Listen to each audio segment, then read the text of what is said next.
Assalamualaikum warahmatullahi wabarakatuh. Alhamdulillahi rabbil alamin. Wassalatu wassalamu ala asyrafil anbiya'i wal mursalin wa ala alihi wa sahbihi ajma'in. Rabbi shrah li sadri wa yassir li amri wahlul 'uqdatam min lisani yafqahu qawli. Haula wa la quwwata illa billahil 'aliyyil 'azim.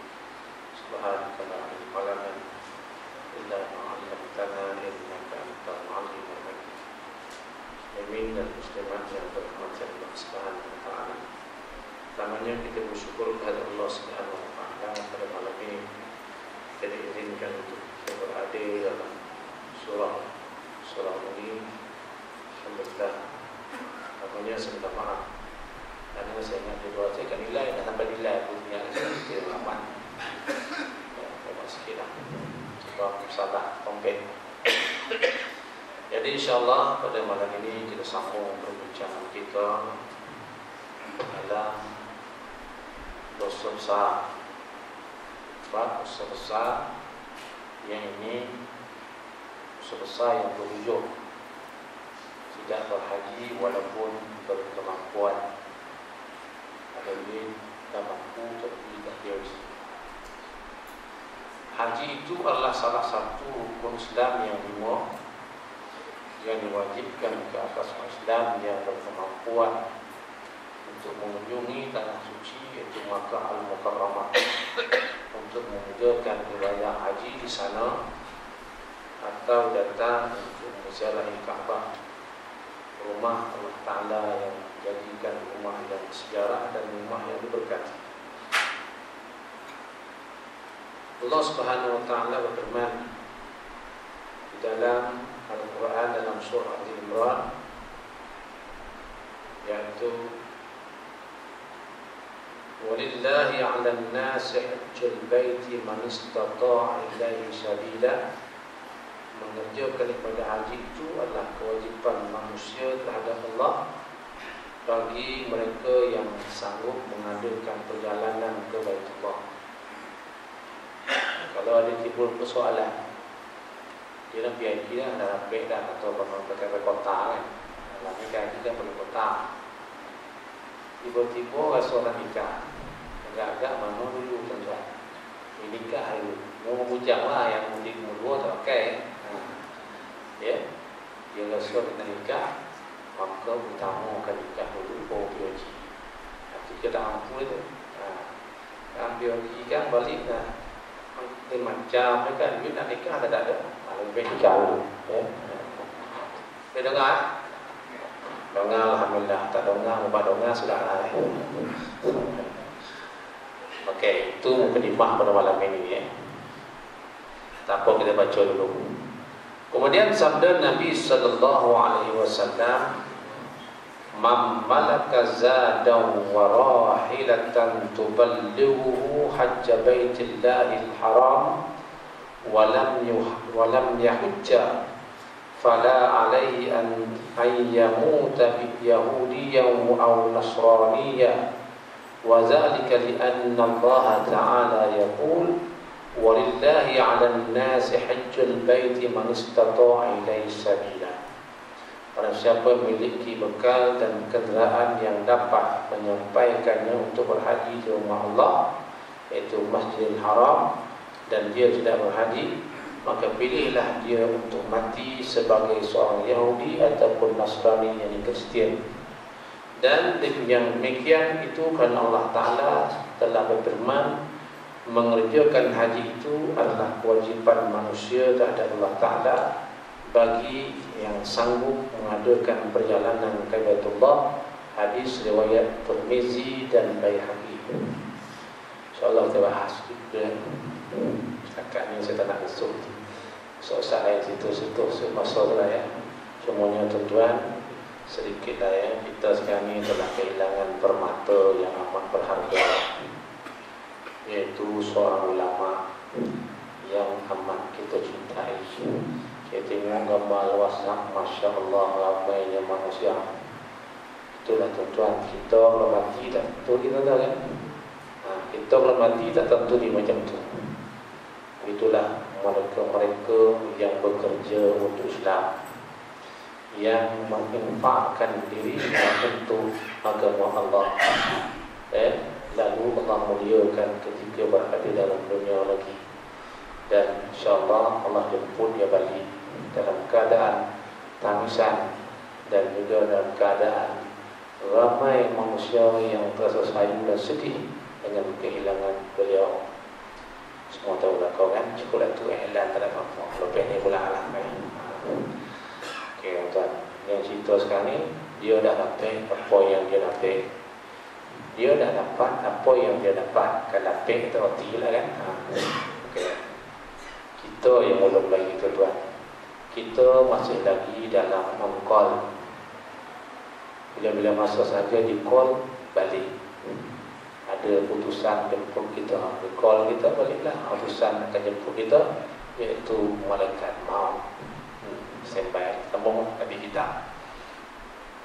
Dan berkata Umar bin Al-Khattab radhiyallahu anhu, sungguh aku bermaksud untuk mengutus beberapa orang menuju ke beberapa kota atau daerah untuk melihat siapa-siapa yang berkemampuan tetapi tidak mahu pergi ke haji, maka kepada mereka akan aku kenakan cukai, iaitu seperti kenakan cukai kepada orang-orang yang bukan Islam.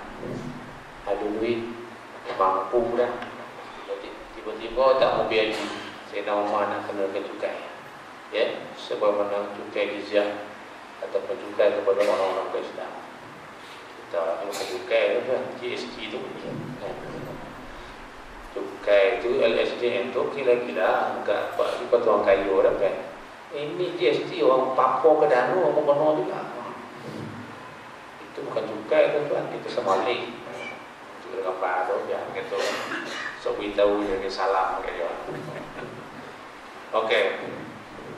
Saya itu cerita sekilas kan. Berita ini diriwayatkan oleh Sa'id bin Mansur dalam sunannya daripada Hasan Al-Basri rahimahullah ta'ala. Ini cerita yang diceritakan oleh Hasan Al-Basri dalam sunan Sa'id bin Mansur.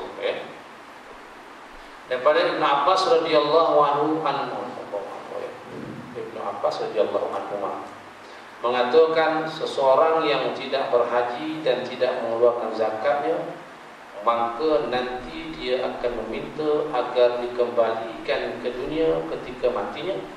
Lalu seseorang mengatakan bahawa yang meminta kembali ke dunia itu adalah orang-orang kafir. Maka kata Ibn Abbas radhiyallahu anhu, beliau menjawab, maka Ibn Abbas radhiyallahu anhu beliau menjawab, sesungguhnya berita demikian itu sebenarnya ada dalam kitab Allah Ta'ala, firman Allah Ta'ala, وَأَنْفِقُوا مِمَّا رَزَقْنَاكُمْ مِنْ قَبْلِ أَنْ يَأْتِيَ يَوْمٌ لَا بَيْعٌ أَنْ يَأْتِيَ أَحَدُكُمُ الْمَوْتُ فَيَقُولَ رَبِّ لَوْلَا أَخَّرْتَنِي إِلَى أَجَلٍ قَرِيبٍ فَأَصَّدَّقَ وَأَكُنْ مِنَ الصَّالِحِينَ وَلَنْ يُؤَخِّرَ اللَّهُ نَفْسًا إِذَا جَاءَ أَجَلُهَا وَاللَّهُ خَبِيرٌ بِمَا تَصْنَعُونَ. Al-Munafiqun ayat 10 hingga 11. Dan belanjakanlah sebahagian apa yang kami berikan kepada kamu sebelum datang kematian pada salah seorang di antara kamu. Lalu dia berkata, ya Tuhanku, mengapakah engkau tidak menangguhkan kematianku sampai waktu yang dekat, supaya aku dapat bersedekah dan nanti aku tergolong dalam golongan orang yang saleh. Malangnya Allah Ta'ala tidak sekali-kali akan menangguhkan kematian seseorang apabila datang waktu kematian. Apabila datang waktu kematiannya, maka Allah Maha mengenal apa yang kamu kerjakan. Itu keadaan orang yang kufur kepada Allah Subhanahu Wa Ta'ala. Bila dah mati minta naik semula. Tapi orang yang ada kemampuan dia haji, tiba-tiba tak nak boy, besok mati, macam tu lah. Kita tak mahu tuan-tuan. Kalau kita nak balik, kita nak rehat. Dalam dunia bukan tempat rehat. Dalam dunia ini untuk bekerja, melaksanakan kerja ya, untuk mengisi bekalan untuk kembali ke tanah air kita, tempat asal kita. Bukankah Nabi Adam asalnya dulu dalam syurga, kemudian dikembalikan, diturunkan ke bumi buat sementara waktu untuk ujian masa yang singkat, ya. Kemudian akan kembali, kita akan kembali semula. Sebab itu kita kena berusaha sedaya upaya untuk bersama-sama dengan rombongan para salihin untuk menuju ke tanah air yang amat luas. Planet bumi yang kecil ini kita gunakan untuk beramal bersungguh-sungguh. Ada kata-kata yang sebut oleh Ahmad Al-Husairi kepada saya, Allahu a'lam. Kita dalam dunia ni sekejap aja rendah, ya, pejam coli mati. Kita tengok orang kan pergi seorang pergi, kan? Tapi ni siapa pula? Kita orang. Siapa lagi, kan? Tapi kalau ikut tengok depan saya ni kebanyakan tuan-tuan dulu, saya kemudian sikit. Kemudian Ibn Abbas radhiyallahu anhu ditanya lagi, bilakah seorang itu dikenakan zakat? Itu dalam suasana sekarang, kalau Negeri Sembilan 30,000 something baru keluar zakat, ya. Ini zaman dulu, ya. Dia kata 2 dirham, itu zaman dulu. Zaman kita di Selangor, Allahu a'lam. Okey. Kemudian ditanya, bilakah seorang itu wajib berhaji? Jawabnya, jika ia mempunyai bekalan dan kenderaan. Berkata Sa'id bin Jubair radhiyallahu anhu, aku mempunyai tetangga yang kaya raya tapi tak mahu naik haji. Apabila dia mati, aku enggan menyemayangkan mayatnya. Itu kata Zaid bin Jubair radhiyallahu anhu, sahabat Nabi. Ada duit banyak, bukannya banyak lagi, dah tak terpakai, dah tidur hotel duit, kan? Tapi haji tak nak. Pergi naik ke Petobang. Alasan kenapa tak pergi? Break ke Petobang, tak makan, tolong pay sampai awal. Jawapan lalu saya dengar. Sekarang kalau sekarang yang dulu lah. Kemudian kesimpulan, kalau kita telah mengetahui bahawa meninggalkan haji itu dosa besar, kemudian apa pula ancaman yang berat ke atas orang yang tidak mahu berhaji, padahal dia berkemampuan, maka tidak sewajarnya kita mensia-siakan perintah Allah sampai kita tidak mati dalam keadaan Yahudi dan Nasara. Yang kaum Yahudi dan Nasara umumnya kenal dan tahu akan kebenaran agama Islam. Mereka enggan menerima Islam sebagai agama. Itulah makna ingkar terhadap kebenaran. Sebab itu tuan-tuan, dalam satu khabar diberitakan dalam kitab Tanbihul Wabili, diberitakan bahawa iblis ni pernah diarahkan oleh Allah Subhanahu Wa Taala untuk bertemu dengan Nabi Muhammad SAW, dan diarahkan supaya menjawab semua soalan yang disoalan Nabi. Ya, dia berjalan bertemu Nabi dalam keadaan rupa orang tua yang sangat elok. Bila Nabi tanya, kenapa kamu? Kata Allah Ta'ala arahkan jawab semua soalan yang buat hamba tanya. Lalu dia tanya siapa kawan apa, siapa musuh kamu? Dia kata ada 5 boleh.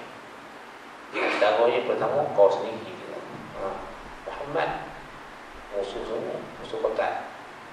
Kemudian di antaranya ialah orang kaya yang tawadhu. Di antara lagi yang kedua sebut pemerintah yang adil. Dia memang boleh, itu yang saya akan datang. Tapi kemudian ditanya oleh Nabi SAW, kawan kamu, kawan saya ada sebelum sahabat taulan saya. Yang pertama, hakim yang tidak adil. Macam tu, hakim yang tidak adil. Kemudian orang yang candu arak, minum arak.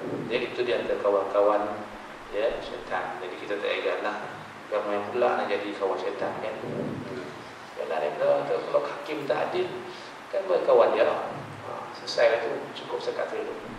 Sekat helan aja, ya.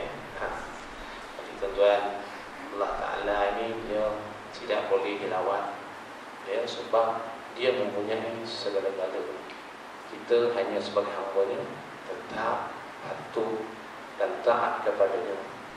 Bila sampai masa kita akan dipanggil untuk menghadap Allah Ta'ala, dia soal satu demi satu.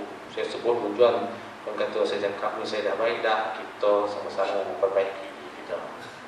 Kita pun nak balik. Dari itu saya pun nak balik. Tengok muka saya ni memang ada harapan dekat nak balik. Kalau tengok pakai cuma mata dah okey. Itu uban dah cukup dah. Okey.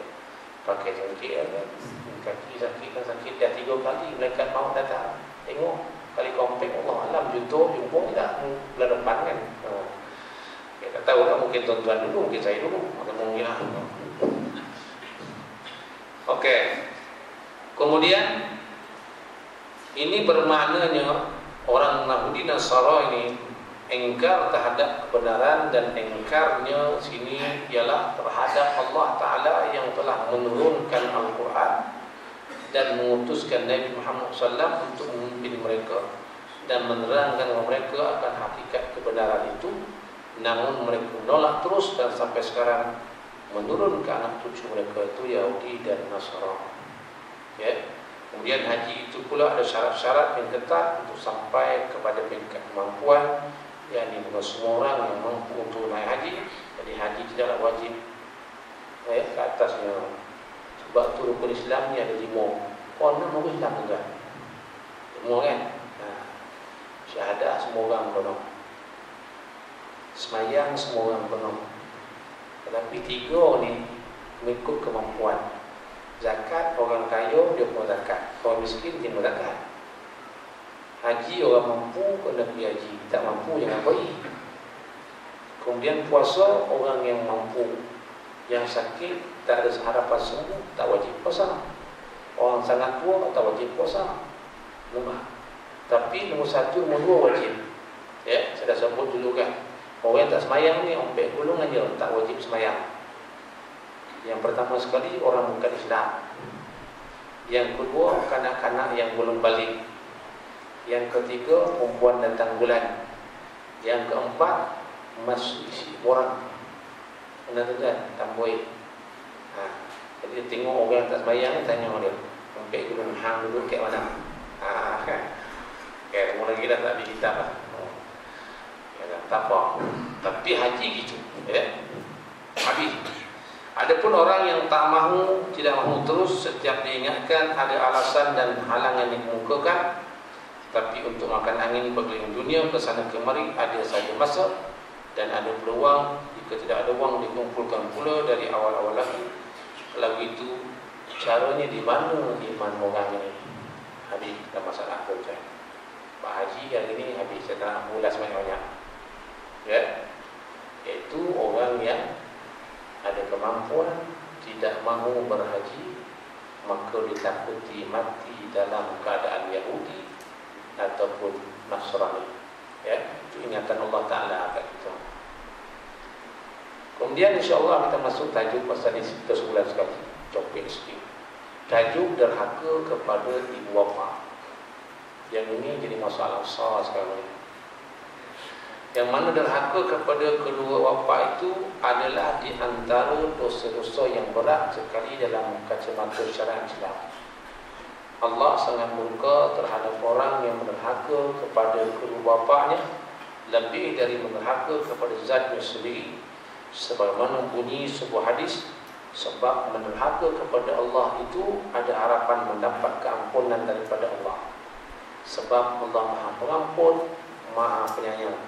Namun menderhaka kepada kedua bapa tidak akan terampun pelakunya selama kedua-duanya, selama mana kedua-duanya tidak mengampunkan terlebih dahulu. Lantaran itulah yakni sebab pentingnya perkara ini, maka Allah Ta'ala telah meletakkan perkara perintah berbuat baik kepada kedua bapa di samping perintah menyembahnya sebagai Tuhan yang benar. Itu kalau ni bukan derhaka tuan, bukan kata ufin lagi. Dia ambil cangkuk lambu dia mak. Kata dia cangkuk ke mak. Mati dia mak. Hanya lagi lah. Kita pun tak jawab macam mana besok di akhirat. Ya. Sebab dengan manusia payah tuan pada dosa manusia ni. Nak tak halal dengan manusia. Tapi dosa Allah senang. Kita boleh tauhid, minta ampun. Kita faham Allah itu maha mengampun, tapi dengan manusia dia dekat. Allah tak ampunkan dosa kecuali manusia tak ampunkan dulu. Ya. Sebab itulah kalau kita buat dosa besar, buat dosa dia 3, tinggalkan dosa, berazam tak buat lagi amal soleh. Itu dosa besar. Dosa kecil insya-Allah sembahyang ada sopan, sembahyang wudu hilang. Ya.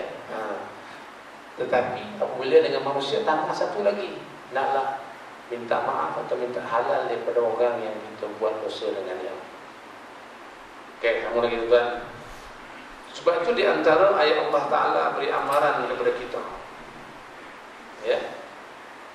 Wa qadara rabbuka alla ta'budu illa iyyah wa bil walidayni ihsana imma yablughanna indakal kibara ahaduhuma aw kilahuma fala taqul lahumā uffin wa la tanharhumā wa qul lahumā qawlan karīmā wakhfid lahumā janāha dhilli minar rahmah wa qur rabbirhamhumā kamā rabbayānī shaghīrā.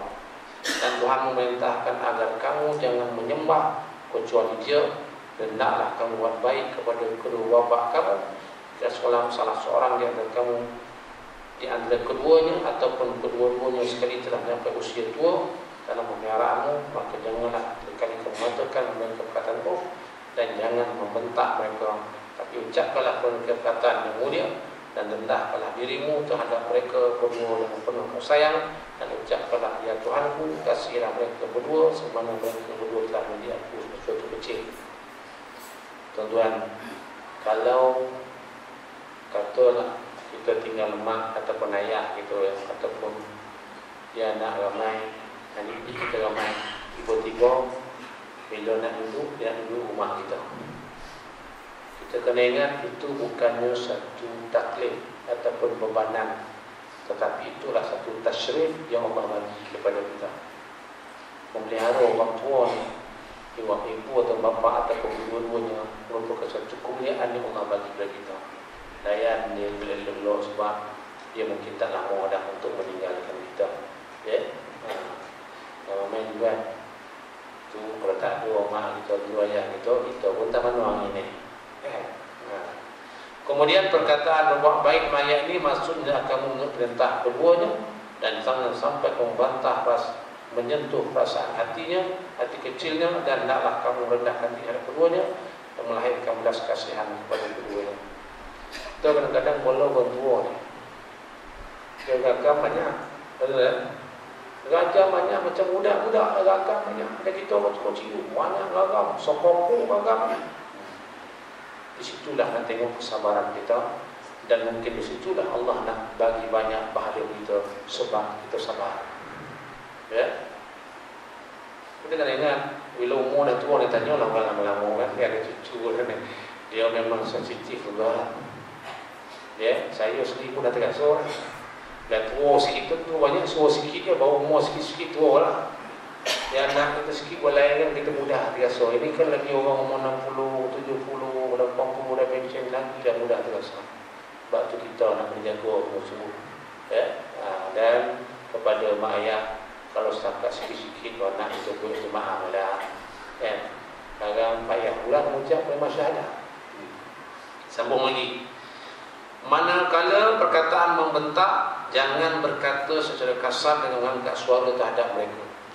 Apabila mereka telah sampai usia tua, malah hendaklah kamu berusaha untuk berkhidmat kepada mereka sekadar yang termampu atau lebih dari itu, sebab mereka dahulu telah berkhidmat sepenuh kuasa dan tenaga mereka kepada kamu sejak kamu masih kecil lagi. Itu kata dalam kitab ni. Budi mereka tak dapat kamu balas sama sekali, meskipun kamu lakukan apa-apa lebih yang telah mereka lakukan terhadap kamu. Betapa tidak, lantaran mereka telah menanggung segala macam kesusahan dalam menjalani hidup mereka untuk kepentingan hidup anda gitu. Dan mereka menjaga anda dengan penuh kesungguhan serta berharap agar anda terhidup bahagia dan panjang umur. Padahal jika kamu dikata menanggung ataupun anda menanggung kesusahan dalam hidup kamu untuk membela mereka atau menanggung rewel masalah sikap mereka, kamu boleh ingat dan harap bahawa mereka sedikit hari lagi akan mati dengan kamu, padahal mereka sentiasa menjaga melihara kamu. Tak pernah ingat atau berharap agar kamu akan pergi dan mati meninggalkan mereka. Kita berdoa untuk orang mati, usaha orang. Dan itu tuan-tuan yang kadang dalam fikiran kita. Sebab itulah kita tak boleh nak balas jasa mak ayah ni. Ya, sebab itu kita kena buat baik. Sebab seorang tu menyebabkan mudah masuk syurga ialah buat baik dengan kedua bapa. Ya, sekali akhir zaman ni tak berhenti. Anak-anak banyak yang berlaku bapa. Agak-agak senang sikit yang dua mak yang tinggal zaman Allah. Ya, batu saya nasihat pada isteri. Bila pertemuan kehendak kita dengan kehendak mak mentua kita, sebab mak pada suami ni bila diarahkan nak balik, dia kena balik. Kita nak keluar pergi shopping, tiba-tiba mak kata bagi majang balik lagi, ada hal penting nak lima, kita dah siap ke shopping ni, agak-agak mana kita nak tamukan, balik dulu. Sebab anak lelaki ni dengan mak ayah dia sangat mati, dia kena taat ayah selagi mana arahan itu, ya, tidak bercanggah masyarakat. Kecuali isteri ni dia berada di bawah suami sebab kuasa dah jalan, dah pindah milik. Ini isteri kena faham lah. Kan derhaka suami kita payah juga kan. Minum terus.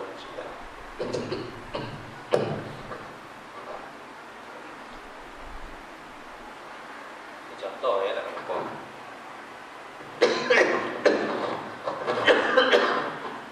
Jadi dalam hal ini tidak ada persamaannya antara perasaan kedua bapa itu dengan perasaan kamu, biar dalam apa rupa sekalipun. Dulu saya pernah cerita bagaimana seorang sakit dah 2 tahun, mana orang ngawang boleh ubek, dia ubek. Dia pergi ubat. Kalau ubek tak berharap berubat. Mana? Saya dan wallah kan. Mana ada masa tompek nak berubat lagi. Tapi tidak elok lagi. Akhir tuan-tuan dan ceritanya mak ayah dan mama ini, dia mengikuti satu motivasi. Maka lepas habis motivasi itu, dia berjumpa ustaz tu, ustaz bau sakit dah 2 tahun dah, banyak dah ubek pergi, tak elok. Betulan ustaz tu agak ada orang tahu ilham tu, ada mak ayah itu, ayah tak ada mak tu, dia pergi. Dia ambil cuti 3 hari, pergi balik, tanya mak, dan hati ke hati, ada tak mak terasa hati dengan saya, kata saya buat salah, pergi balik. Dia pengikut dia ustaz balik. Balik tuan-tuan. Bila balik itu hari pertama kata mak, saya nak tanya hati ke hati mak ni, ada tak saya ni buat salah sama mak? Mak ni baik tak ada nak. Hari pertama. Besok hari kedua tak ada lagi, ada tak mak? Tak ada dah nak. Sudah tak ada dah. Kau baik. Tuh kan. Tak ada masalah mak dah. Hari ketiga tanya lagi, ada? Tu dia. Kau ingat tak? Apa mak? Masuk apa kau mati? Ya. Dan kawan lah tolong mak, niaga si mak. Kerai itu untuk membesarkan adik-adik kamu kecil. Tiba-tiba satu hari kau jumpa mak, beritahu nak sambung belajar. Mak pun tak kasih, mak dah tua, jangan, mak dah tua jangan. Kurangnya itulah saya bahasa saya kan. Mak dah tua jangan. Mengadik kau nombor 1 tolong mak. Kau berkorek lah. Akhirnya mak lepeh kadang-kadang terpaksa. Dan mak lah seorang-seorang ambil kerja mengusahakan adik kau. Yang itu mak terasa sembuh. Lepas lu mak tak mau, tak mau, tak boleh mak. Tahu elok tuan-tuannya. Baru ni elok sakit. Rupanya kifarah Allah Ta'ala itu adalah sebab dia buat maknya terasa. Itu je tuan-tuan. Dah mendah maaf, selesai masalah. Anak-anak kan? Itu suasana tuan-tuan. Sebab itulah nak menjaga orang tu. Takut nanti kita ada bersalah sama ayah kita, lalu Allah kata tak layak syurga. Salah kita. Sebab itu Allah suruh Al-Quran, anishkurli waliwalidayka ilayyal masir. Hendaklah kamu bersyukur kepadaku dan kepada kedua bapamu, dan kepadaku nanti kamu akan kembali. Luqman ayat 14. Pernah diceritakan dalam kitab apa ni, neraka mak ayah ni, tapi dalam kitab Turatul Nasihi, Allahu alam cerita mana zaman Nabi Sulaiman alaihissalam. Sulaiman ni dia boleh arah angin bawa dia. Wahai angin, bawa saya ke sana. Dia menguasai angin, menguasai jin. Ya, dan banyak menguasai dan tambuas semua. Kuasa itu kehebatan Nabi Sulaiman. Kita tak ada, tuan-tuan. Ya, kita kuasa apa kita dikuasai. Ya. Maka suatu hari dia arahkan angin, dia duduk ketika sejadah Allah alam. Dia tak sebut zam-zam al-kazam, itu kita pernah beli. Pakai itu kan, itu kita pernah beli boleh lah. Maka dia arahkan angin bawah terbang sampai satu tempat di jalan tengah atas laut, nampak macam mana umat besar dikiring oleh jin. Maka dia arah jin pergi tengok apa yang bawah. Maka jin pun pergi tarik bawah depan dia, bawa ke daratan bawah. Maka dia tengok kubah putih. Maka tak ada pintu. Lalu Nabi Sulaiman berdoa, ya Allah, izinkanlah dia buka pintu. Nak tahu apa dalam tu. Dia buang yang bercerita je lah. Tuan-tuan buka lah, kita konsultasi jumpa. Ya. Maka bila Allah izinkan terbuka pintu, tengok seorang pemuda yang tengah solat dalam tu. Habis solat, Nabi Sulaiman pun bersalam, Assalamualaikum. Kamu jin kau, malaikat kau, kau manusia apa? Apa itu betul bahasa kita. Nabi Sulaiman tak kata itu, tapi adalah istilah itulah. Jadi dia kata, saya manusia. Macam mana kamu dapat kelebihan macam ini? Rumah yang putih yang cantik. Dia kata, ceritanya begini.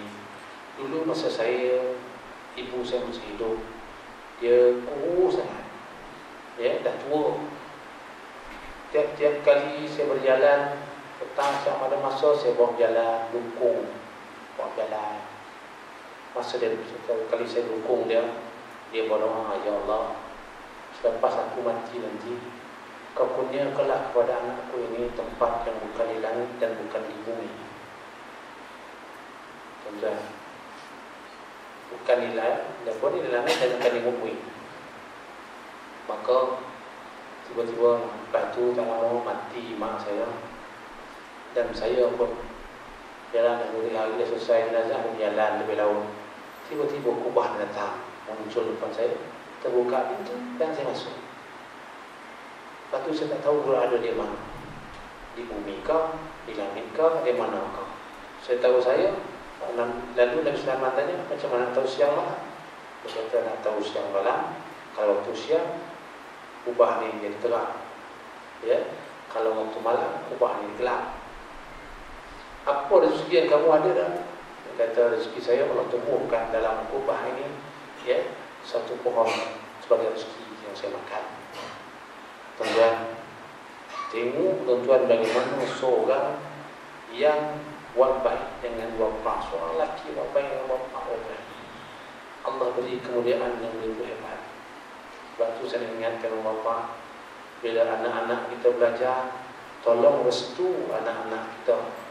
Ya, dia restu. Sebab itulah restu ibu bapa amat penting kepada anak-anak yang sedang belajar. Dan juga restu guru kena ada. Tuan-tuan, dia faham kan? Faham, alhamdulillah. Tak faham, kau faham sudah.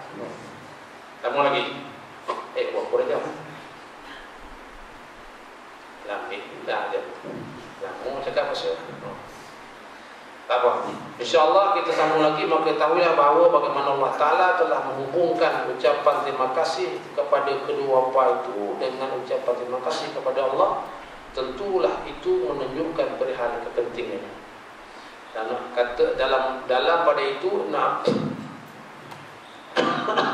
Ibn Abbas radhiyallahu anhu pula mengatakan 3 ayat Al-Quran telah turunkan dengan 3 macam yang mengiringinya, sehingga tidak akan diterima satu perkara kecuali setelah diperhubungkan dengan yang lain yaitu ayat yang pertama yang berbunyi, yaitu atiullah wa atiur rasul. Taatlah kamu kepada Allah dan taatlah kepada Rasulnya. Surah Nisa ayat yang ke-9. Ini garanti orang yang taat pada ajaran Allah tetapi tidak mau taat pada Rasulullah, semua amalnya tidak akan diterima oleh Allah Subhanahu wa taala. Itulah kalau pakai Quran yang tak pakai hadis, itu amalan tak terima sebab dua boleh terima, Allah dan Rasul. Itu ayat. Yang kedua, wa aqimus shalah wa atuz zakat, dan dirikan salat dan keluarkan zakat. Jadi orang yang solat tak mau keluarkan zakat, maka amalnya tidak akan dapat diterima oleh Allah Subhanahu wa taala. Surah An-Nisa ayat 77. Kemudian ayat ketiga pula yaitu anishkurli wa liwalidaika. Surah Luqman ayat 14, hendaklah kamu syukur kepadaku dan kepada kedua bapamu. Yang ini orang yang bersyukur kepada Allah dan tidak mahu bersyukur kepada kedua bapanya, maka amalnya tidak dapat diterima juga.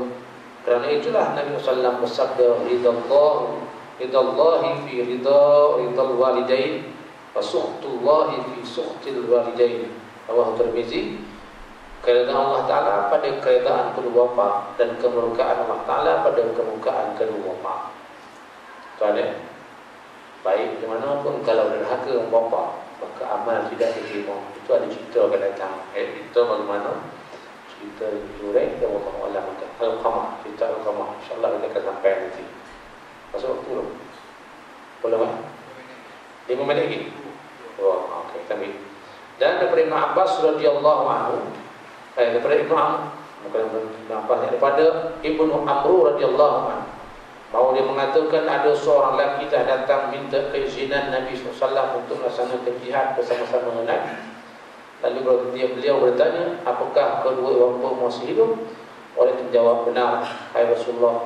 Lalu Nabi SAW mengatakan, berbakti kepada keduanya itulah menjadi jihadmu. Lewat Bukhari dan Muslim.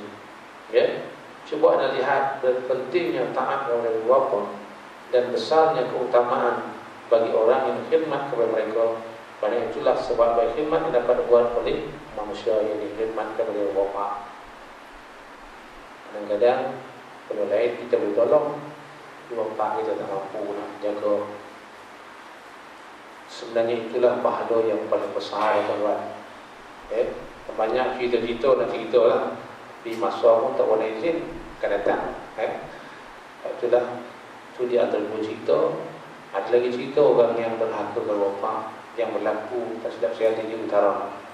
Dan ini diceritakan oleh seorang pekerja yang buat ni, dia bekerja buat bina ni, datang ke madrasah lain. Itu cerita depan mata dia sendiri, tuan-tuan. Nah, azan dulu kan? Belum ni? Belum ya? Dia kata, aku dah bunyi, dia azan dulu.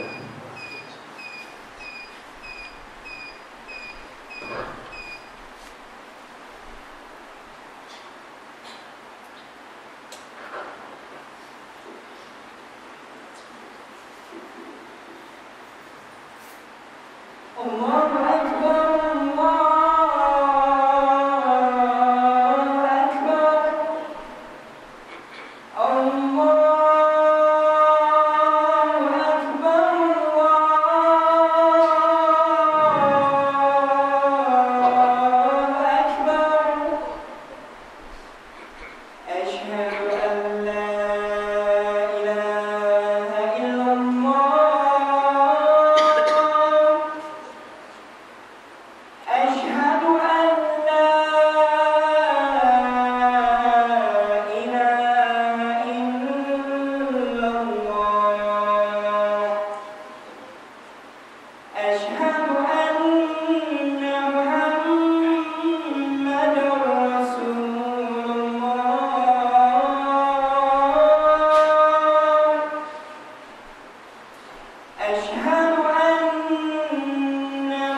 kamu lagi lah. Sebelah kali panjang sekitar buat. Sebelah sekali je. Rumah tak lagi tu aja tak ya. Jadi cerita tadi itu kita sebagai penutup cerita ini sebelum kita masuk sebagai kita apa ni penutup kuliah kita. Saya nak cerita satu cerita sikit lagi. Iaitu cerita tadi bagaimana berlaku ceritakan oleh yang kerja tempat saya itu buat binaan kan madrasah saya. Ada kata ustaz dulu saya kerja ke utara saya tak nak semua di mana. Tahu lah. Sama ada tahu bilis ke Kelantan ke mana. Ke sebelah sana lah. Ke timur kan tahu. Ya. Dia kata ada seorang yang di spa mak minta duit. Mak dia kata ambil. Mak angkat lembu. Semayang spa mak. Tuan Allah tunjuk cukup dengan Ustaz. Dia turun bertahan ke tanah lebih kurang 50 meter dari jalan Ustaz. Tiba-tiba jelus sampai ke Mina. Itu berlaku dan tidak keluar sahabat Ustaz. Kata itu mata saya tengok sendiri. Kita jumpa orang tu meninggal dia. Sampai kita tu dia pun hampir berapa jauh dengan saya. Dia pergi keluar 3-4 hari. Lepas tu dia orang meninggal aksiden. Jadi dia kata semua orang tadi joget-joget lah. Tak boleh. Jadi kebetulan ada ustaz yang panggil dia kata ni sudah ada orang yang boleh tari. Syabut pun takkan tetap tari. Satu orang yang boleh tari dia panggil mak dia. Kena mak apa panggil mak dia. Mak datang tuan. Bila mak tengok anak tengah tu derita. Dari tak boleh mak dia tari. Senang je. Banyak orang buat macam terbakar. Itulah dia kata. Sikit punya hasil mak kan Nabi. Maka bumi pun marah. Ya. Kita nak bumi timur kita tu kan. Macam laku sekarang ni. Ya macam kita tengok tubuh kita kan. Masya Allah. Allah Ta'ala sediakan bumi untuk dia bersih. Datang banjir itu bersih bumi. Bumi. Itu kan. Ya tuan, sebagai bentuk tuan, mari kita tengok sikit lah. Ya. Suasana kita sedih kan ni. Sebab apa disebut dalam kitab Tanqih al-Qawl al-Imam Hafiz Al-Jalaluddin bin Rahman bin Abu Bakar As-Suyuti menulis kitab Subhanallah sallam wa qala alaihi salatu wassalam man lam yahzan li mautil alim fa huwa munafiqun qala salat marrat. Barang siapa yang tidak sedih dengan kematian ulama, maka dia adalah munafik. Nabi mengulang sampai 3 kali. Sebab itu menangislah kerana meninggalnya seorang ulama adalah sebuah perkara besar di sisi Allah Subhanahu Wa Taala. Bila ulama mati tuan, ya, bila ulama mati, kita terbayangkan menunjukkan hampirnya kehancuran dunia dan semakin dekat di hari kiamat. Ulama mati. Sebab ulama pun bukan mati saja, mati. Kemudian tidak ada orang pengganti seperti beliau. Ya, ada orang. Menurut ulama tafsir seperti Ibn Abbas, Mujahid, ayat dalam surah itu berkaitan kehancuran bumi. Ya, sedang kehancuran bumi dalam ayat ini adalah dengan meninggalnya para ulama dalam tafsir dikasih disebut itu. Hal ya, pilih 4, hal 4 itu 2. Dan kita sekarang dah hampir ke hujung untuk dunia kita pun on-call untuk dipanggil balik. Bumi akan dipanggil balik. Dunia pun akan panggil balik juga. Sebab dunia ni milik Allah Ta'ala, bukan milik kita. Ya. Sebab itu tuan-tuan, kalau kita buka dalam kitab ayat 176 ya, supaya kisos Allah beritahukan kita tentang bumi ni bukan milik kita. Kalau kita bekerja, kalau bunuh orang pun kita pakai kisos ni, kita bunuh. Itu juga dalam masalah hukum fiqh yang ke-11 Pak Ulum ni, bab kisos ni ada sebut 11 jenis kisos. Yang akhir sekali ialah pemerintah yang bunuh, adakah dikisos? Ya, wajib dikisos. Sebutkan kita tu kisos sendiri-sendiri. Ya, sebab walaupun dia memimpin, dia wajib dikisos sebab undang-undang Allah Ta'ala dia tidak memilih bulu. Ya. baju orang tak orang antara tak kono. Mulai kono mandatori. Yo buat tak ada apa-apa. Sebab menjadi pemimpin itu merupakan amanah Allah Ta'ala, bukan kita punya pribadi punya. Negara ni bukan pribadi kita punya, tapi amanah Allah Ta'ala untuk tabir dengan agama Allah. Sama lagi. Kemudian kita tengok di antaranya mautul alim musibah la tajbah. Meninggalnya ulama adalah musibah yang tidak diterganti, dan sebuah kebocoran tidak boleh ditambah. Matinya ulama adalah sana bintang yang padat. Meninggalnya satu golongan, satu kabilah lebih mudah bagi saya daripada meninggal seorang ulama. Hadis riwayat Tabrani dalam Jam' Al-Kabir dan Bahaqi dalam Sahih Al-Imam Abu Darda. Kemudian tuan kita tengok setelah ulama diwafat. Ulama adalah hilangnya ilmu agama pada umat Islam. Ulama bukan nujum, ulama itu bintang seperti lampu. Hilang lampu tuan-tuan, mana boleh jalan malam kan? Wallah lah. Sebab itulah lepas hidup sama para ulama lah sebahagian nikmat yang agung Islam dunia. Semasa ulama hidup kita dapat mencari ilmu, mereka mengerti hikmah, mengambil keteladanan dan sebagainya. Sebaliknya bila mati ulama, maka hilanglah semua nikmat itu. Sebab itulah Rasulullah sabda Mas'ud, ambillah pelajaran ilmu sebelum ilmu itu pergi. Sahabat tanya, wahai Nabi Allah, bagaimana mungkin ilmu bisa pergi, jadi hilang? Rasulullah SAW menjawab, pergi ilmu adalah pergi wafatnya orang-orang berilmu. Ini orang yang ulama. Hadis dari Tirmidzi dan Tabrani. Itu juga tengok bila matinya ulama ini.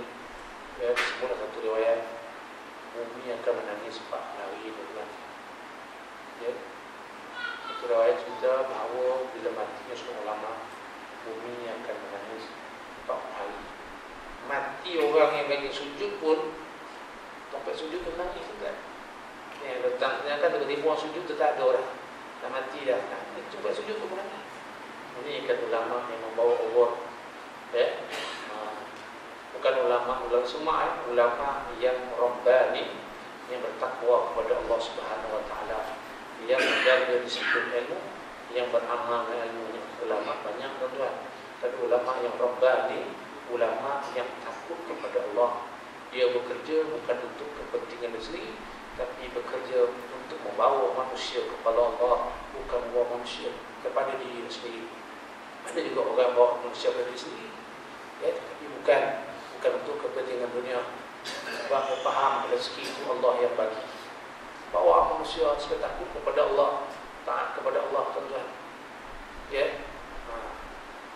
Dan untuk akhir tuan-tuan, kita akhir itu paling akhir sekali. Marilah kita bersama-sama muhasabah diri kita. Kalau kita nak jaga macam mana tuan-tuan. Kita kena ingat, kita tidak lama lagi akan meninggalkan sahabat-sahabat kita. Sebab itu di antara perkataan Nabi hari-hari sebelum, wahai anak Adam, aku ni rumah yang keseorangan, yang akan meninggal, tidak ada lagi jamaah, tidak lagi sahabat handai, seorang bertemu. Tak ada lagi orang bersama, ikut tak ada, sahabat-sahabat handai tak ada. Orang itu dah masuk dia tuan. Jadi bila kita balik besok, tak ada siapa pun yang akan bersama dengan kita, yang kata sokong kita, yang jeb kita, apa lagi, yang mampu sana, mampu sini, semuanya akan tinggalkan kita sebab kita dah mati. Maka marilah kita sama-sama bersedia menyediakan bekalan untuk kita kembali ke sana. Kita akan ingat tempat sana bukan tempat yang pernah kita tempuh, dan tempat yang amat jauh berjalan lagi, memerlukan bekalan yang terlalu banyak untuk kita tempuh perjalanan ini. Kita tak tahu berapa juta tahun lagi, dalam kubur tak tahu berapa ribu tahun, itu buat pada masyarakat tak tahu berapa juta tahun. Dia surat apa ni, dia pun ditimbang hisab di mizan, kita pun tak tahu, dan dia surat hakim pun kita tak tahu. Untuk kita berehat di sana, kita minta izin Allah supaya izinkan masuk berehat dalam syurga. Dalam dunia bukan untuk berehat, dalam dunia untuk kita mengisi bekalan sebanyak mungkin. Korbankan harta kita, korbankan tenaga kita setakat kemampuan kita, masa kita, tenaga kita, untuk Islam, untuk mencari keridaan Allah Subhanahu Wa Taala, bukan untuk orang lain. Mendidikan orang anak kita bekerja untuk Allah. Wallahu a'lam. Cakap dulu. Dan juga ada orang kata juga. InsyaAllah kita akan cerita lagi tentang kampung tentang derhaka kepada orang bapa ni. Dan insyaAllah kita semua menjadi anak yang soleh dan juga kita bina dia yang soleh. Mudah-mudahan anak kita juga menjadi soleh dan juga soleh. InsyaAllah. Wabillahi taufiq wal hidayah. Assalamualaikum warahmatullahi wabarakatuh. Bismillahirrahmanirrahim. Alhamdulillahirrahmanirrahim. Salatu wassalamu ala asyrafil anbiya'i wal mursalin wa ala alihi wa sahbihi ajma'in. Ya Allah, Tuhan kami, senarilah kita ini dengan cahaya iman, dengan cahaya Islam, dengan cahaya hidayah, sebagaimana Engkau menyala bumi dan langit ini dengan cahaya matahari selama-lamanya. Ya Allah, ya Allah Tuhan kami, hidupkanlah kami sebagaimana hidupnya para ulama yang bertakwa dan beramal ilmunya, dan matikanlah kami ya Allah sebagaimana matinya para syuhada yang memperjuangkan mempertahankan agama-Mu ya Allah. Ya Allah Tuhan kami, hidupkanlah kami dalam keadaan beriman dan matikan juga kami dalam keadaan beriman. Ya Allah ya Tuhan kami, ya Allah ya Tuhan kami, berilah kami kekuatan untuk kami beramal dengan ilmu kami ya Allah. Berilah kami kekuatan untuk kami melaksanakan segala perintah-perintah-Mu ya Allah. Berilah kami kekuatan untuk kami meninggalkan segala larangan dan tegahan-Mu ya Allah. Ya Allah ya Tuhan kami, jadikanlah pertemuan ini Kau rahmati dan Kau kasihi ya Allah, dan jadikanlah perpisahan yang Kau berkati dan Kau ampuni ya Allah. Ya Allah Tuhan kami, bersihkanlah hati kami daripada sifat-sifat yang keji ya Allah, dan penuhlah hati kami dengan sifat-sifat terpuji ya Allah. Ya Allah ya Tuhan kami, bantulah para pejuang Islam ya Allah, di mana sahaja mereka berada, ada zaman mana sahaja mereka berada, dalam berjuang mempertahankan agama ya Allah, dan hancurlah musuh-musuh Islam dan hancur ya Allah. Ya Allah ya Tuhan kami, kurniakanlah kami kebaikan di dunia dan kebaikan di akhirat. Lindungilah kami berazab dalam kami ya Allah. Sesungguhnya kami tidak mampu menahan seksa kepada kami ya Allah. Sesungguhnya kami tidak mampu menahan seksa kepada kami ya Allah. Sesungguhnya kami tidak mampu menahan seksa kepada kami ya Allah.